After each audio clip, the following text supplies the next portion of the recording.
नमस्कार साथियों। लोक शिक्षण संचालनालय मध्य प्रदेश भोपाल से बड़ी खबर। काफ़ी समय से इंतजार था कि ट्रांसफ़र कब तक होंगे।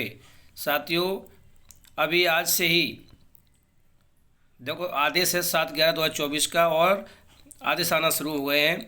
ये आदेश कहाँ से है?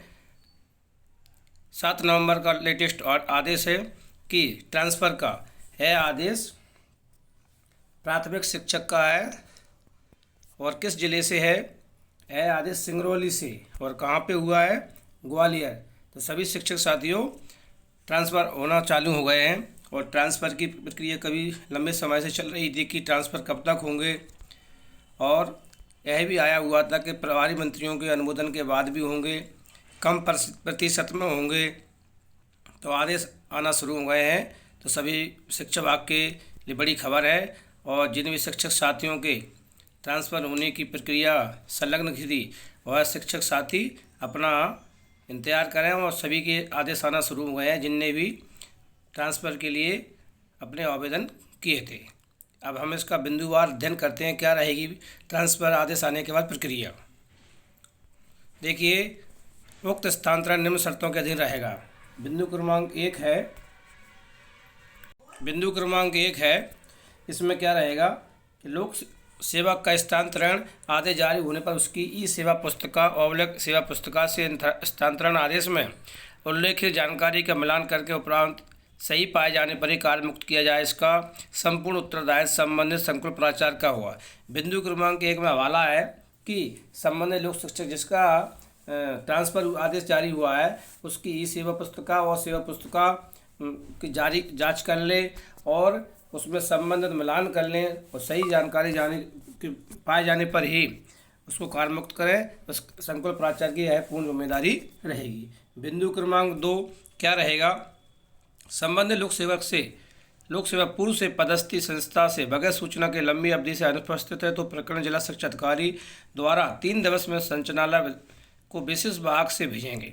अगर यह संबंधित शिक्षक जिसका आदेश आ जाता है ट्रांसफ़र का ऑनलाइन आदेश प्राप्त हो जाता है और वह लोक सेवक लंबी अवधि से संस्था से बगैर सूचना के अनुपस्थित है तो इस तरह के प्रकरण को कार्य मुक्त नहीं करना है। इस तरह के प्रकरण को जिला शिक्षा अधिकारी महोदय द्वारा 3 दिवस में इस तरह की सूचना, इस लोक सेवक की सूचना लोक शिक्षा संचालनालय भोपाल को विशेष विभाग के द्वारा भेजना है। नंबर 3 बिंदु क्या रहेगा? स्थानांतरण लोक सेवक संकुल केंद्र में उपस्थित देने के उपरांत स्थानांतरित संस्था में कार्यभार ग्रहण करेगा तथा इसकी लिखित सूचना संकुल केंद्र के माध्यम से विकासखंड शिक्षा अधिकारी एवं जिला परिवर्तन की स्थिति में जिला शिक्षा अधिकारी को देना सुनिश्चित करेगा। बिंदु क्रमांक 3 है, जिस भी लोक सेवक का स्थानांतरण हो जाता है तो वह सबसे पहले उपस्थिति संकुल केंद्र में उपस्थिति के उपरांत स्थानांतरण संस्था में कार्यभार ग्रहण करेगा अगर यह जिले के अंतर्गत है और इसकी सूचना लिखित सूचना संकुल केंद्र के माध्यम से विकासखंड शिक्षा अधिकारी को देंगे।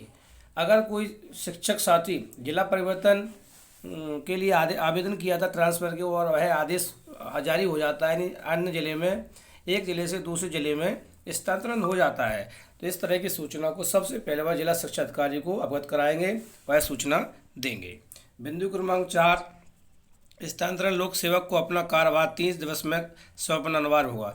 जिस भी लोक सेवक का ट्रांसफ़र हो जाता है, ट्रांसफ़र की डेट ऑर्डर पे जो डेट रहेगी उससे उसको 3 दिवस का मौका मिलेगा और 3 दिवस में वह अपनी मूल संस्था पर जहाँ पे ट्रांसफ़र हुआ है कार्यभार सौंपना अनिवार्य होगा। बिंदु क्रमांक 5 रहेगा, संबंधित लोक सेवक अध्यापक संवर्ग का तथा स्कूल शिक्षा विभाग के अंतर्गत नवीन संवर्ग में नियुक्ति नहीं हुई अथवा संबंधित लोक सेवक जनजातीय कार्य विभाग द्वारा संचालित शाला में कार्यरत है तो ऐसी स्थिति में संबंधित संकुल प्राचार्य पोर्टल पर संबंधित के आदेश को निष्कार देती सूचित करेगा। इस बिंदु का उल्लेख है कि यदि कोई लोक सेवक जनजातीय विभाग के अंतर्गत सेवा में कार्यरत है और वह ऐसी स्थिति में संबंधित संकुल और वह लोक सेवक ट्रांसफ़र प्रक्रिया के तहत आ जाता है, यानी उसका आदेश प्राप्त हो जाता है। नवीन शिक्षा संवर्ग और जनजातीय कल्याण विभाग, अनुसूचित जनजाति कल्याण विभाग, यह 2 विभाग हैं। अगर वह शिक्षक साथी जनजाति के अंतर्गत कार्यरत है और उसका नवीन विभाग के अंतर्गत नियुक्ति नहीं हुई है तो ऐसे संबंधित लोक शिक्षक का संकुल प्राचार्य पोर्टल पर आदेश निरस्त करने को हेतु सूचित करेंगे। यह आदेश सिर्फ स्कूल शिक्षा विभाग यानी नवीन विभाग जो बना हुआ है उनके लिए आदेश हैं, ट्रांसफ़र के इस समय उन्हीं के आदेश प्राप्त हो रहे हैं। अगर भूलवश किसी शिक्षक संवर्ग किसी लोक सेवक का अनुसूचित जनजाति कार्य विभाग के अंतर्गत कार्यरत है और उसका आदेश जारी हो जाता है तो ऐसे लोक सेवक को कार्यमुक्त नहीं करना है। बिंदु क्रमांक 6 रहेगा, उपरोक्त आदेश अनुसार लोक सेवक को 7 दिवस में कार्यमुक्त किया जाए। समय अवधि उपरांत एक तरफा कार्यमुक्त कर दिया जाएगा। इस अवधि में कोई अवकाश स्वीकृत नहीं किया जाएगा। इसकी समझ जिम्मेदारी संकुल प्राचार्य आयरन संविदा अधिकारी की होगी। बिंदु क्रमांक जो 4 था, इसका उल्लेख था कि स्थानांतरित लोक सेवक को अपना कार्यभार 3 दिवस में सौंपना अनिवार्य होगा। इस बिंदु का उल्लेख है कि 3 दिवस में पूरी प्रक्रिया कर ले और वह ज्वाइन कर ले। अगर नंबर बिंदु 6, अगर वह लोक सेवक 7 दिवस में कार्यमुक्त किए जाएं और 7 दिवस के अंतर्गत यानी इस ऊपर उल्लेख है 3 दिवस का और 7 दिवस का अनिवार्य रूप से है कि 3 दिवस के आप दिवस में अपना अनिवार्य रूप से कार्यभार संभाल लें, या फिर 7 दिवस के अंदर अगर नहीं जाते हैं तो संबंधित लोक सेवक को विभाग एक तरफा कार्यमुक्त करे और इस अवधि में कोई अवकाश स्वीकृत नहीं होगा, जिसकी समझ जिम्मेदारी संकुल प्राचार्य अधिकारी की DDO की होगी। यानी लोक सेवक को 7 दिवस के अंदर अनिवार्य रूप से कार्यमुक्त करना है। यह आदेश DPI भोपाल से है। देखते हैं यह आदेश अभी जारी हुआ है 7 नवंबर 2024 को और यह आदेश है शिल्पा गुप्ता, आयुक्त लोक शिक्षण संचालनालय मध्य प्रदेश भोपाल। साथियों, हमारे द्वारा बनाई हुई हर वीडियो आप तक पहुंचे, इसके लिए आप सभी शिक्षक साथी जिन्होंने भी अभी तक हमारे स्मार्ट पाथ एजुकेशन चैनल को लाइक नहीं किया है और सब्सक्राइब नहीं किया है तो अवश्य कर लें और ज़्यादा से ज़्यादा शेयर करते रहें। धन्यवाद। हम शीघ्र ही अगली वीडियो में आपसे मिलेंगे।